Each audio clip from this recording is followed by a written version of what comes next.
والسلام الأتمان الأكملان على خاتم النبيين وسيد المرسلين نبينا محمد وعلى آله وصحبه أجمعين. اللهم علمنا ما ينفعنا وانفعنا بما علمتنا وزدنا علما إلى علمنا. Allahumma ameen. Inshallah, we'll continue with reading from the book known as Al-Musannaf li Abi Bakr Abdullah ibn Muhammad ibn Abi Shayba Uthman ibn Ibrahim rahimahullah ta'ala rahmatan wasi'ah, who died in the year 235 after the Hijrah. And we reached the chapter that the author, he is entitled Fi Tahriq Al-Khatam في الوضوء. في تحريك الخاتم في الوضوء.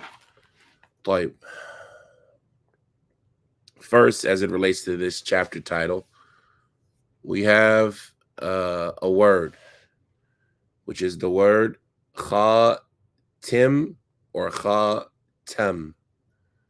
This word, you hear it and you see it both ways, khatam and khatim. So with the fatha on the ta, and with a kasra on the ta. When you see it with a fatha on the ta, then this means a stamp. This means a stamp. And with a kasra, then this means a ring. When you see the word with a fatha on the ta, this means a stamp. And when you see it with a kasra, then it means a ring. And for that reason, when you see them,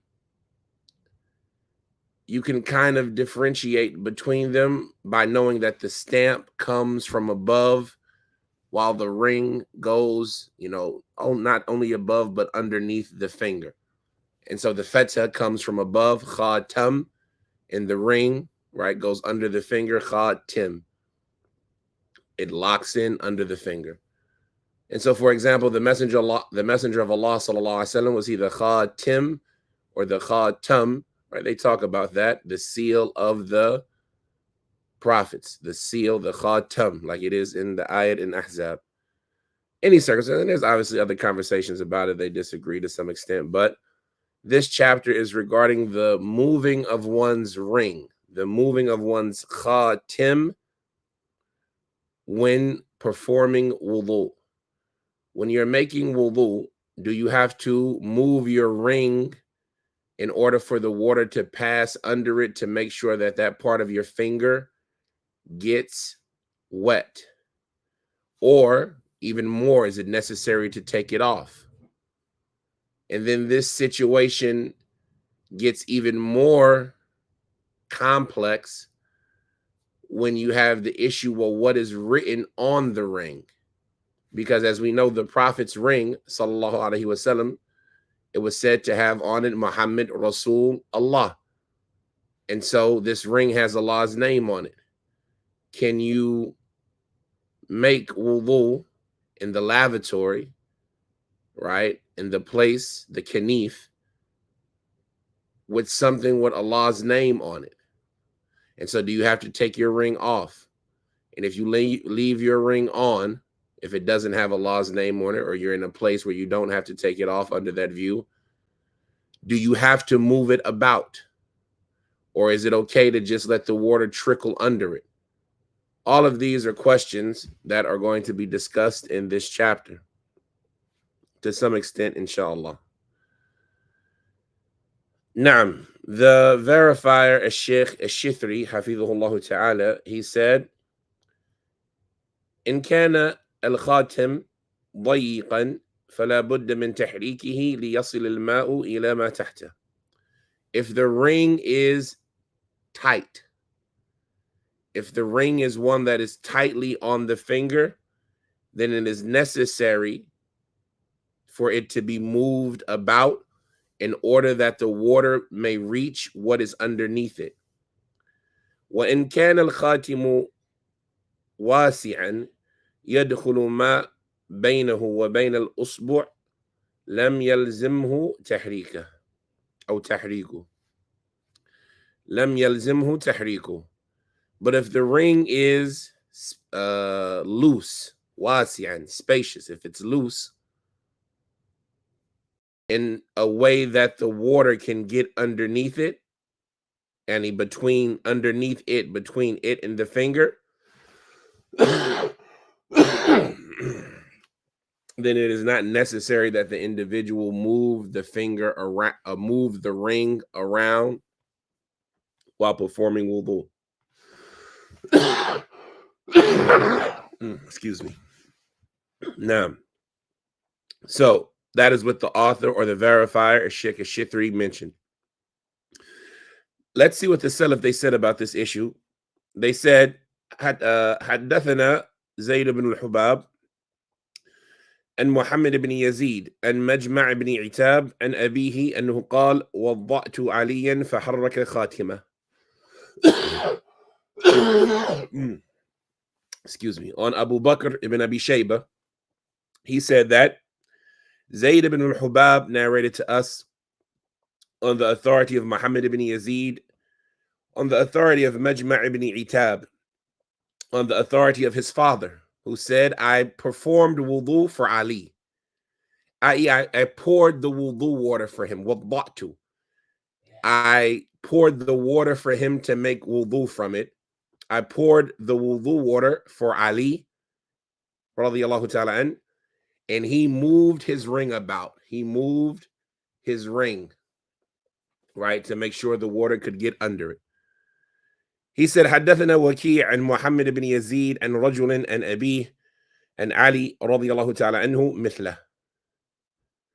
He said that Waki' narrated to us on Muhammad ibn Yazid on the authority of a man, on the authority of his father, on the authority of Ali, who said something similar. Abu Bakr, he says, حدثنا زيد بن الحباب عن ابن لهيعة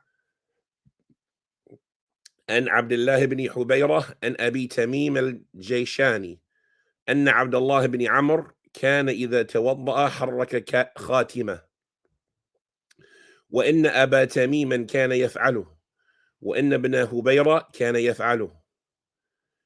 Abu Bakr, he says that Zayd ibn al-Hubab, he narrated to us on the authority of Ibn Lahi'a, Abdullah ibn Lahi'a.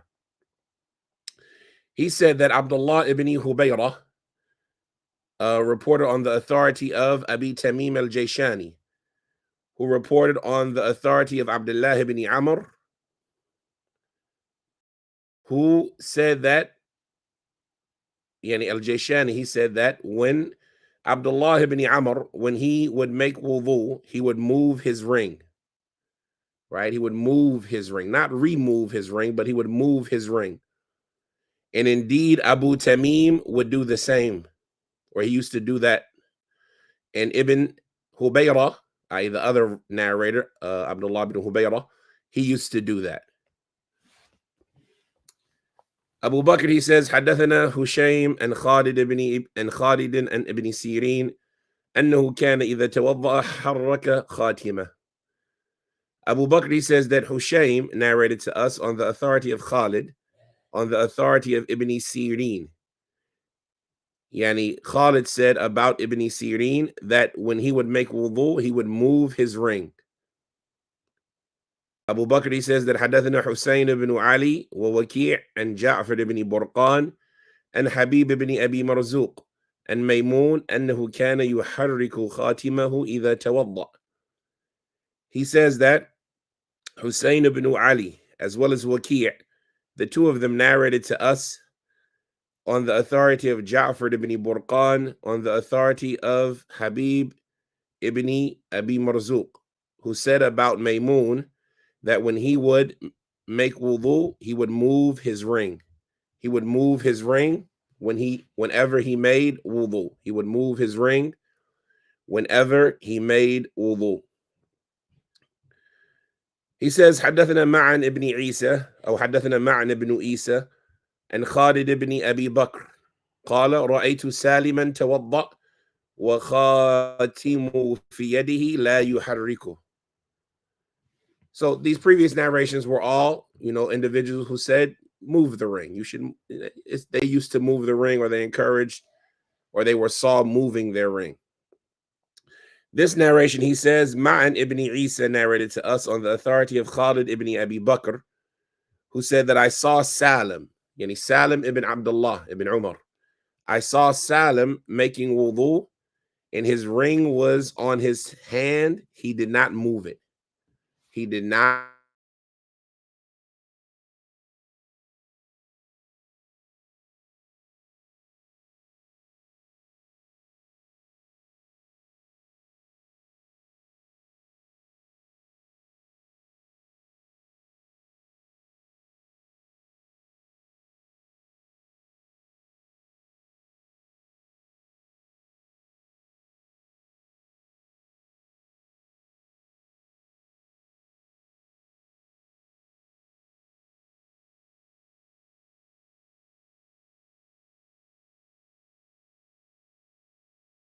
Ring.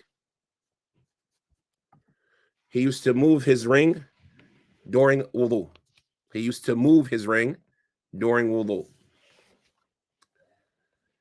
They said, حدثنا, he said, حدثنا فضل بن دكين and مسعر قال سمعت حمادا يقول في الخاتم أزله.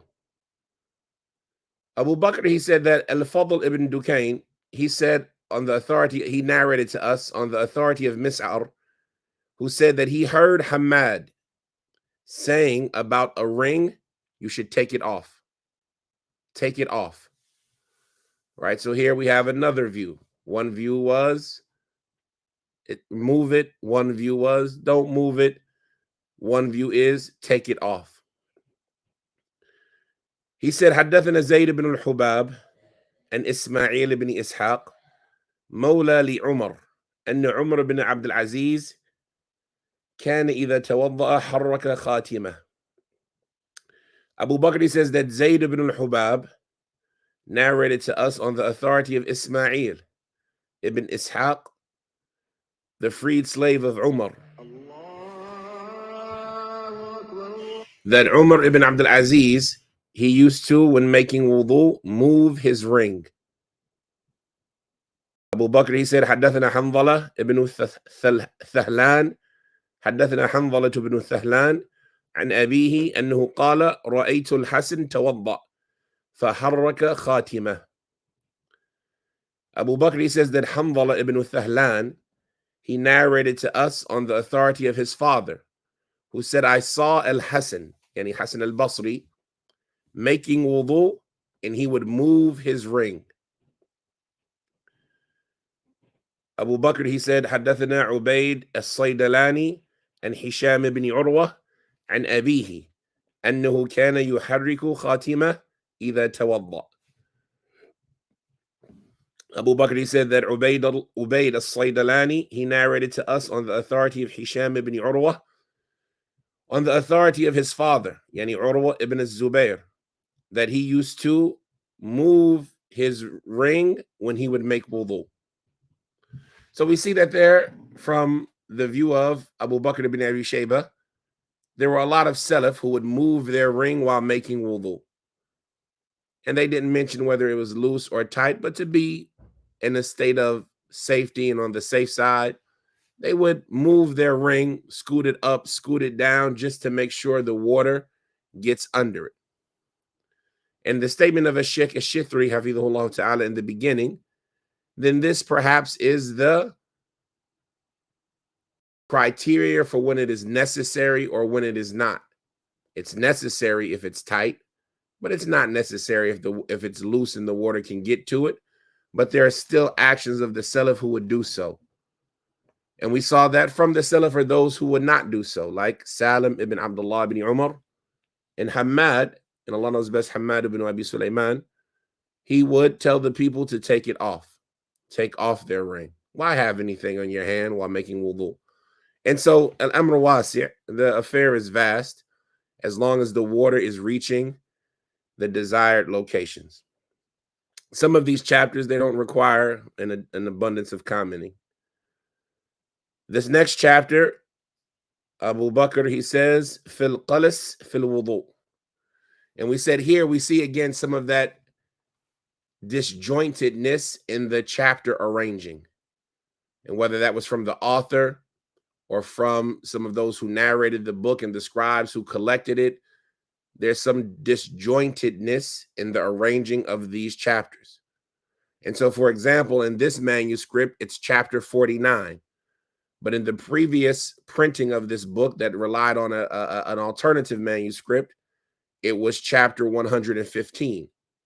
And so, this is chapter 48.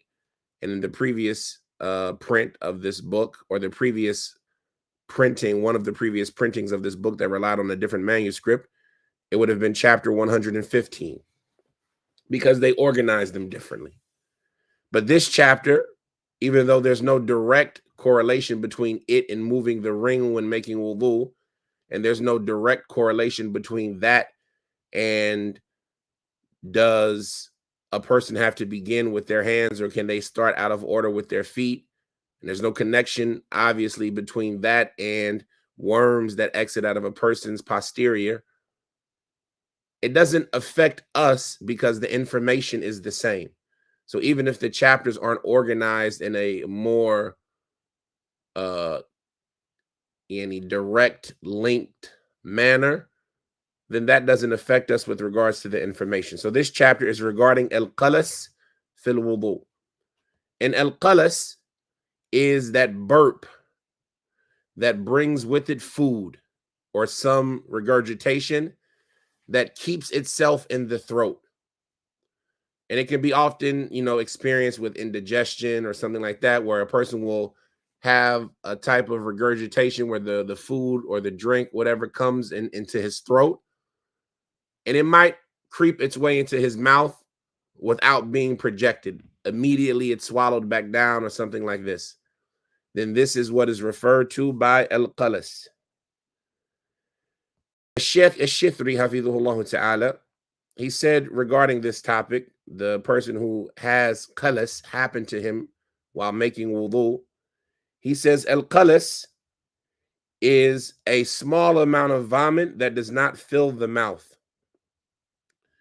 And the four imams say that it does not negate one's wudu, except in one version of except in one view that was attributed or mentioned about Imam Ahmed, where he was doubtful, or should I say, where the Hanabila are in doubt of its veracity.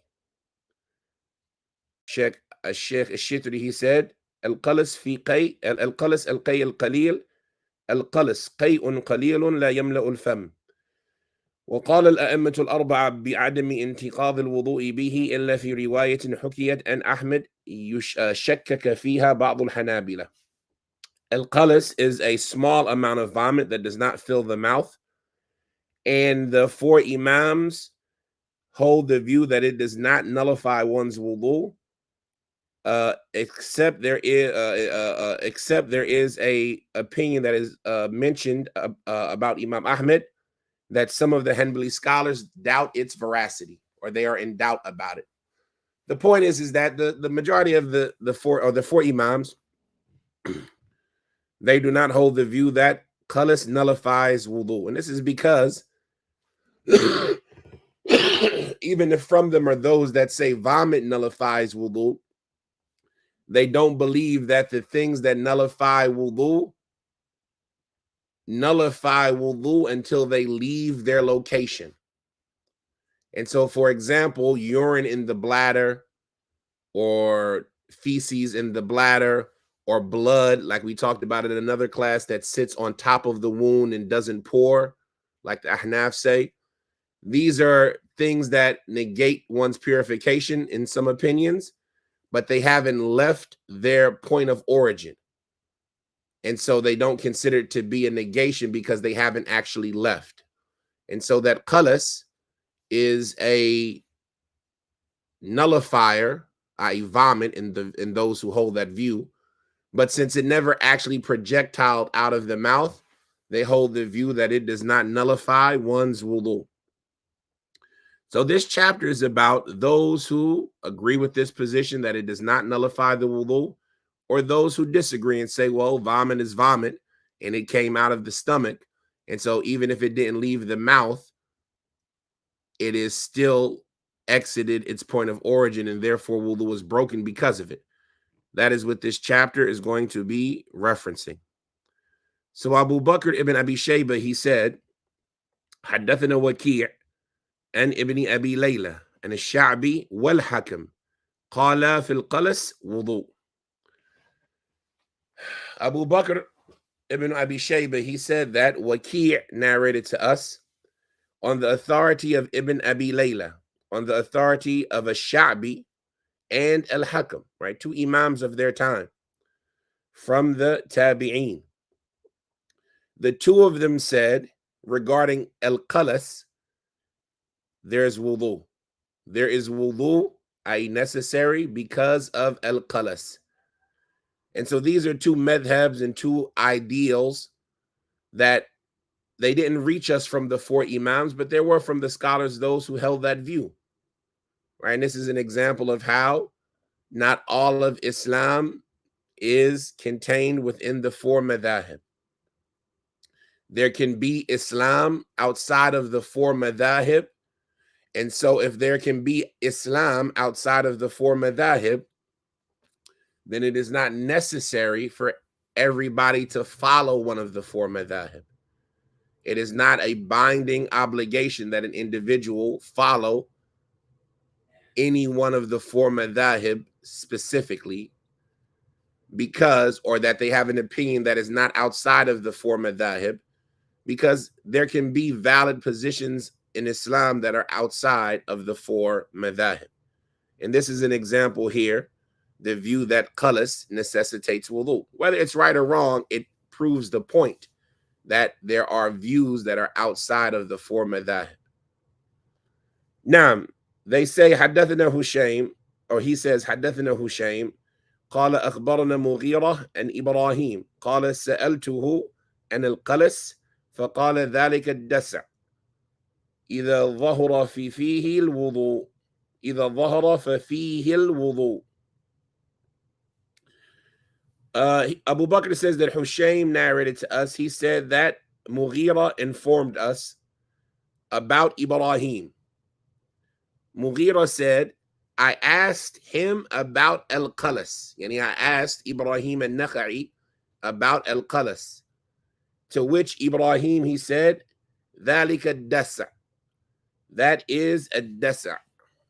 Just make sure we're pronouncing it right. Dasa'.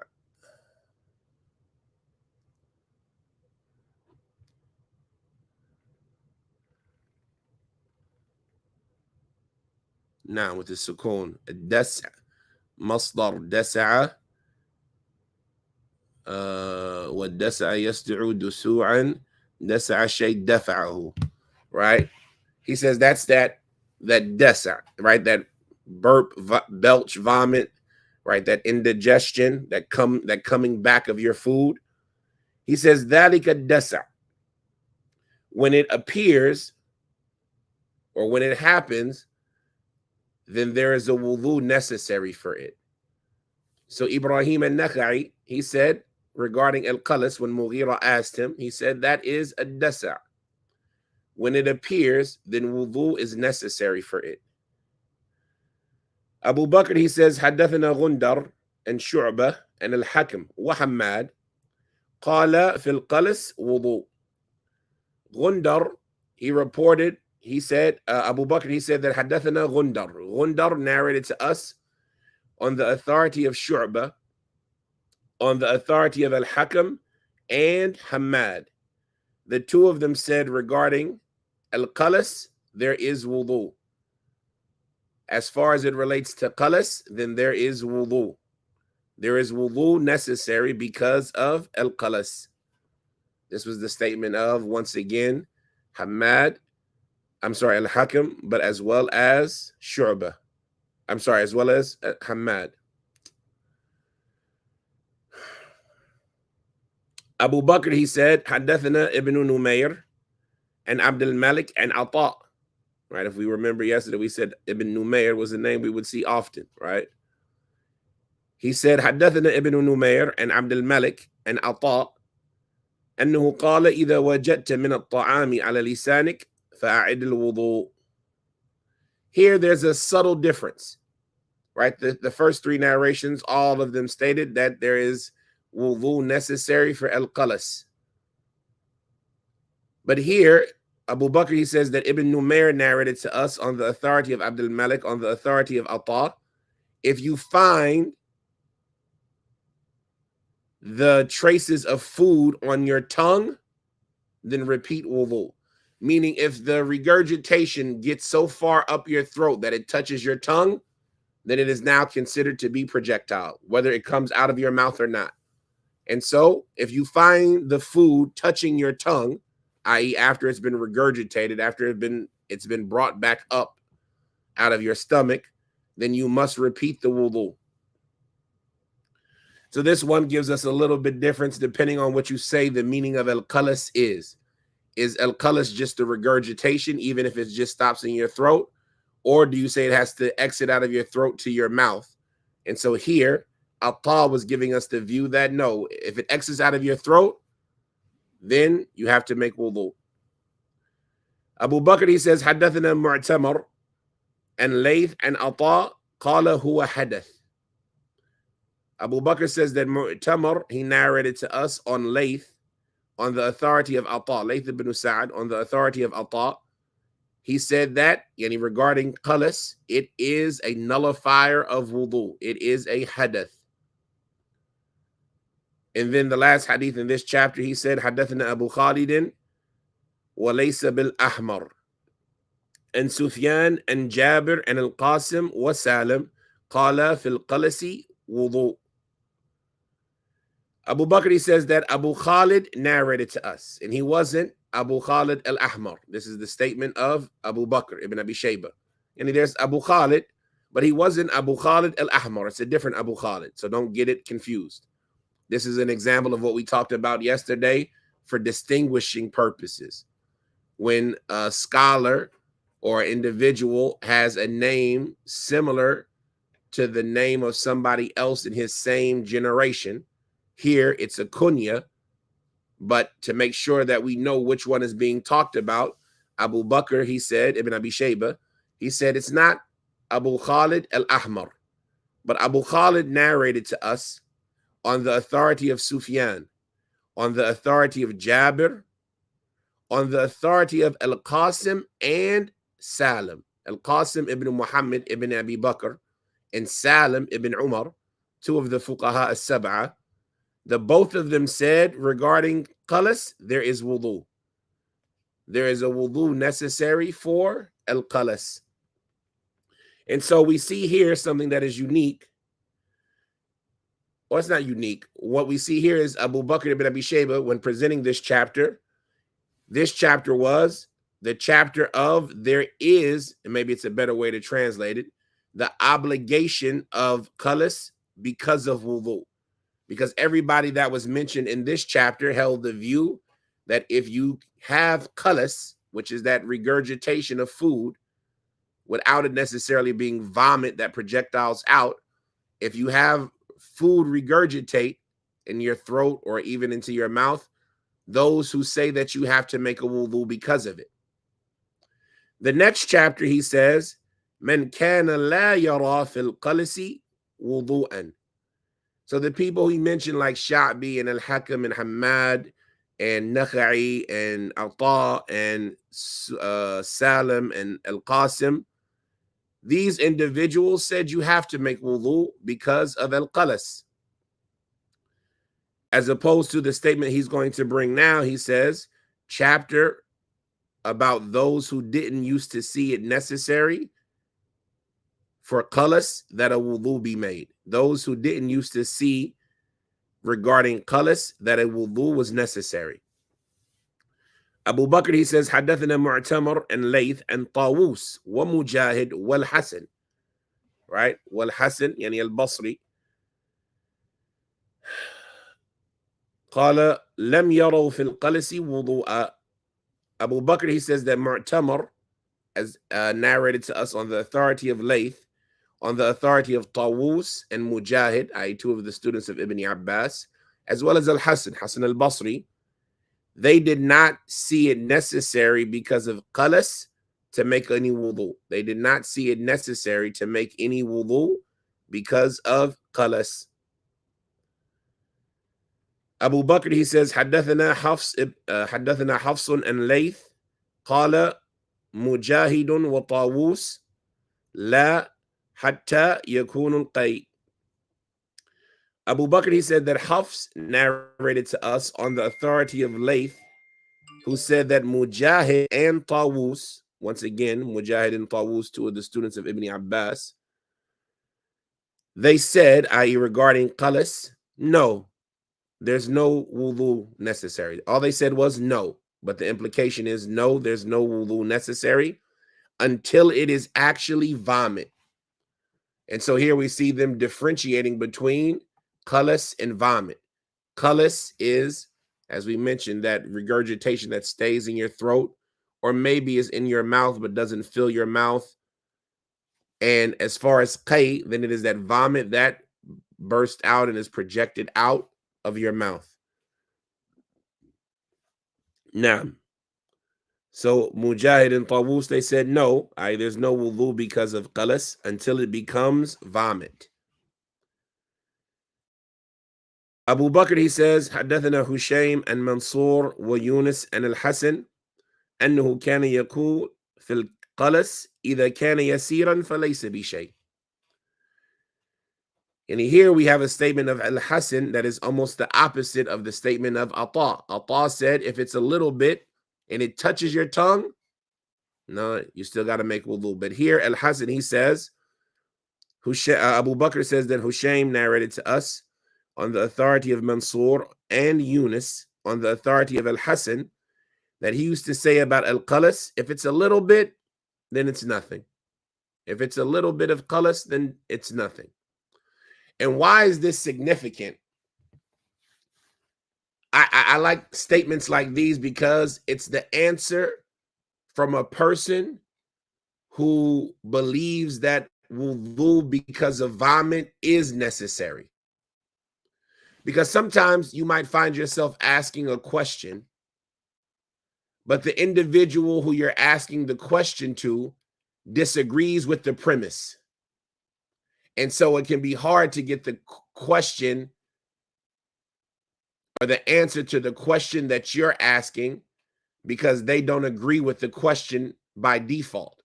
Like, for example, if I don't believe that wudu is nullified from water, I'm sorry, that wudu is nullified from vomit or anything other than, passing gas, sleeping, etc., and I don't believe that any wudu nullifies my any vomit nullifies my wudu. And then and then somebody asks me the question, what if I have a little bit of throw up in my throat? Does that nullify my wudu? The answer I'm going to give them is no, there's no wudu because I don't believe any of it does that. But if they believe that vomit does nullify their wudu, it's as if they didn't get the answer to their question. And so seeing these answers from individuals who do hold the view that vomit nullifies the wudu, it's helpful in understanding that, right? I can see how to answer that question, even if I hold the view about vomit. But as far as the one who doesn't hold the view about vomit, then this won't be an issue to him from either side. Naam, Abu Bakr, he says, حدثنا غندر and Shu'bah and Hamad في القلس إذا كان يسيرا فليس فيه وضوء وإذا كان كثيرا ففيه الوضوء. Here he narrates another narration on Hamad from that same chain that was mentioned earlier, but it gives us some more details regarding his statement. Abu Bakr, he says that Gundar narrated to us on the authority of Shu'bah, on the authority of Hamad in the affair of Al-Qalas. He said that if it is a little bit, then there is no wudu necessary because of it. But if it was a lot, then there is wudu necessary for it. Meaning if it was a little bit that got into the mouth, then there's no harm in that. But if it was a lot that got into the mouth, then you need to make wudu for it. And so these are some of the views regarding al-qalas. The last narration in this chapter, he says, حدثنا حفص and Layth and Ata قال ليس في القلس وضوء. Abu Bakr said that Hafs narrated to us on the authority of Layth, on the authority of Ata. And so now we seem to have contradicting views on Ata, if they're the same Ata, right? And the majority, it's the same Ata. He said regarding qalas, there is no wudu because of it. There is no wudu because of it. And so these are the opinions. We see that here in this chapter, the author didn't bring, or the compiler, Abu Bakr ibn Abi Shayba, he didn't bring any hadith for either side, but he just mentioned the views of the Salaf, and he didn't even mention any Sahaba, right? We see that his statements are starting with the Tabi'een, like Ash-Sha'bi and Al-Hakam and Mujahid and Al-Hasan. And so this shows you that this is a view that is more rooted in analogy and insight than it is in evidence, because we've noticed from the author that when there is an evidence in a view, he will bring that a lot of times in the chapter, if not to begin the chapter. But in any circumstance, these are the two opinions about wudu regarding al-qalas, as mentioned by the Salaf. And in reality, in it, there are a multitude of views. And when you compare a book like this to a book like the Awsat of Ibn Mundhir, you can see what Ibn Mundhir did in his book. He gathered these opinions and then he broke them down into their statements. And then he broke those statements down and attributed to who held those views from the major schools of thought. So, for example, he would look at those who say that you do have to make wudu, and he would say that some of them say yes, absolutely, like Ash-Sha'bi and Al-Hakam and Ibrahim and Nakhai. And some of them would say no, unless it gets on your tongue, like Ata. Even though there is another view on Ata that says yes, absolutely. And then some of them would say yes, absolutely, to add to that Al-Qasim and Salim ibn Abdullah. And then some of them would say no, absolutely, like Mujahid and Al-Hasan, unless it was vomit. And then he would say, for example, and some of them say no if it is a little bit. And this was attributed to Hassan, as well as Hamad. And then some of them going back would say no, absolutely. And this was attributed to Ata. So he would have mentioned 1, 2, 3, 4 opinions in this issue. You see what I'm saying?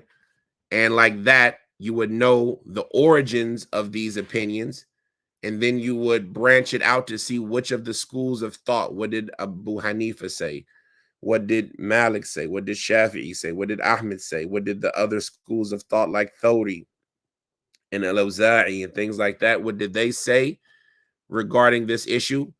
And like that is the action of Ibn al-Mundhir in his Awsat. But in any circumstance, we've gotten it from the source.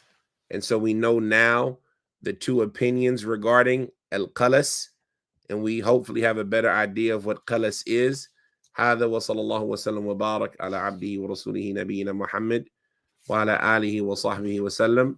Inshallah, the next chapter is regarding a man who makes wudu or bathes and he forgets a spot of his body. فالرجل يتوضأ أو يغتسل فينسى اللمعة من جسدي. A person who makes wudu or bathes and he forgets to wash a spot, or he forgets a spot of his body. What does he need to do? We'll stop at that amount. هذا وصلى الله وسلم وبارك على عبده ورسوله نبينا محمد وعلى آله وصحبه وسلم. سبحانك اللهم وبحمدك أشهد أن لا إله إلا أنت أستغفرك وأتوب إليك. السلام عليكم ورحمة الله وبركاته.